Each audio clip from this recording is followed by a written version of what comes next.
rios, mares, oceanos, lagos, águas subterrâneas, em aquíferos, água da chuva, águas congeladas, em geleiras.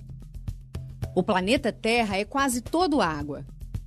Mas não temos uma reserva inesgotável de água potável, porque quase toda a água do mundo é salgada. E parte dela é de difícil acesso, está em geleiras e sob a terra. De água potável, boa para beber, sobra muito pouco, 0,007%. Rússia, China, Canadá e Brasil são os países com mais reserva de água natural. Só o Brasil tem 13% de toda a água doce do mundo, com grandes bacias hidrográficas, mas com distribuição desigual em seu território, com regiões onde há muita água e outras pouca. 70% dos recursos hídricos brasileiros estão concentrados na bacia amazônica. Na Amazônia você tem em torno de 20 milhões de habitantes. Nós temos, na região metropolitana de São Paulo, 20 milhões, a mesma quantidade de toda a Amazônia, só que aqui nós temos 1,6 da água disponível no Brasil.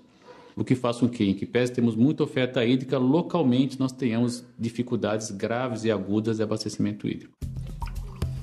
E como nós brasileiros gastamos as nossas reservas de água? São 8% para uso pessoal. A porção quase triplica quando se trata de indústrias, comércio e serviços. No processo industrial, a água é utilizada de maneiras as mais diversas. Às vezes para refrigerar uma caldeira, outras vezes para agregar outros elementos químicos ou separar outros elementos químicos. A água ela tem múltiplas funções. Após ela passar por esse processo produtivo, você tem que recuperar essa água e separá-la dos demais elementos que foram agregados nesse processo todo. Tratar para você devolver nas mesmas condições das que você captou ou em condições melhores. Mas o setor que mais consome água é a agricultura. 70% vão para irrigação de lavouras e criação de animais. No Brasil, em geral, o que se usa é o pivô central e a partir dali você faz a distribuição e você tem uma grande perda. Existem algumas experiências por gotejamento, então você faz por calhas, a água vai correndo e aí vai pingando só o necessário em cima da planta e você não tem um desperdício do pivô que espalha por todo lugar e não só a planta, como o próprio solo acaba recebendo muita água, né? E no Brasil, boa parte da água tratada também é desperdiçada antes de chegar às torneiras. Mais de 30% da água que é coletada, tratada, se perde na distribuição. Algumas adutoras operam, no caso da região metropolitana de São Paulo, há quase 100 anos, e é natural que em algum momento eles ofereçam algum tipo de problema, até por falta de manutenção, e com isso você acaba tendo falta d'água. A previsão é de que em 10 anos, mais da metade da população mundial vai sofrer com a escassez de água. E já há disputas por ela em conflitos internos ou entre países. Existem autores que dizem que o próximo grande conflito internacional será por conta da água, entre os países que possuem e os países que não possuem. E alguns países defendem que você deveria criar uma legislação para disponibilizar essa água para quem não tem. Para a ONU, um futuro mais promissor para a água está em políticas públicas de gerenciamento, regulação do uso da água, manejo sustentável em todos os setores e campanhas de conscientização. Quer um exemplo? Uma pessoa não precisa mais do que 50 a 100 litros de água por dia para higiene e consumo. Isso é possível com banhos menos demorados. Em vez de mangueira, baldes para lavar carros e quintais. Manutenção de canos e torneiras para evitar vazamentos. Toda a economia é válida. Na casa do Juvenal e da Cássia, ninguém desperdiça água. Seja para escovar dentes, fazer a barba, lavar louça. Aqui se reusa até a água que sai da máquina de lavar roupa. Eu pego a mangueira da água e jogo no tanque. E separo a água do primeiro enxágue, que vem com sabão. Que aí eu com essa água eu já lavo os panos de chão. Limpo toda a minha casa durante a semana com isso. A água também pode ser usada sem resultar em consumo ou redução. Isso acontece nas hidrelétricas que produzem energia para o país. Na pesca, lazer e esportes.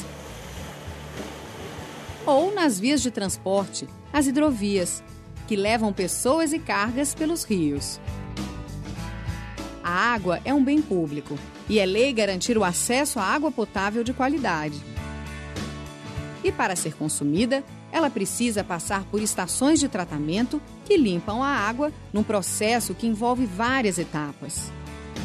Depois de eliminar a matéria orgânica e outros resíduos, a água recebe produtos químicos que ajudam a separar a sujeira. Passa por filtros em tanques com pedras, areia e carvão.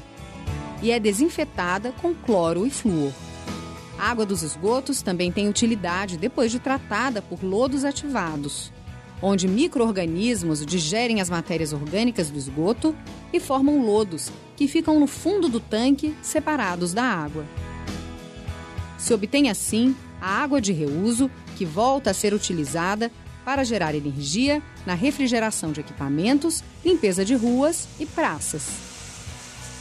Tratar o esgoto é a forma correta de aumentar a oferta de água, evitar doenças e reduzir a poluição de mananciais que mata organismos e plantas que precisam de água limpa para viver. No Brasil, a coleta de esgoto só chega a pouco mais da metade das moradias. E pouco mais de um terço recebe tratamento. Resultado: o esgoto vai direto para os mares, rios, represas. Nós temos que pensar num programa macro, ousado, que articule governo federal, governo estadual, governo municipal e a população, para que a gente tenha, de fato, que encarar esse desafio de parar de jogar esgoto em rio. Se isso não ocorrer, nós vamos ter, de fato, dificuldades muito sérias de abastecimento no curtíssimo prazo. Os comitês de bacias hidrográficas têm papel importante no diálogo permanente entre setores da sociedade para o uso sustentável da água. Não cabe ao comitê implantar as políticas. O que cabe aos comitês de bacia são outras questões mais gerais dos recursos hídricos, de propor modelos para recuperação de áreas, de estabelecer algumas propostas. E, se for o caso, vai se votar para ter uma posição do comitê, que aí é encaminhada a quem de direito, que pode ser uma secretaria de recursos hídricos, pode ser o governo do estado ou o governo federal.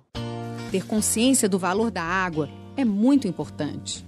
Mais fundamental ainda é contribuir para o seu uso racional e sustentável. Evitar jogar resíduos no corpo d'água, não tentar fazer uma ligação direta do seu esgoto para um corpo hídrico. Uma outra medida, e isso pode ser feita em qualquer residência, é não jogar o óleo de cozinha pela pia. Porque pode parecer que não, mas o volume de recursos que você vai precisar para tratar esse óleo é enorme. Qualquer ação individual é bem-vinda, mas ela é infinitamente menor do que o volume de água que é usado para a indústria e que é usado para a agricultura. Nós temos que, de fato, atacar a raiz do problema. A raiz do problema hoje é a oferta de água para uso industrial e para uso agrícola. Agora, quando o assunto for água, você já sabe, tem que cuidar e preservar.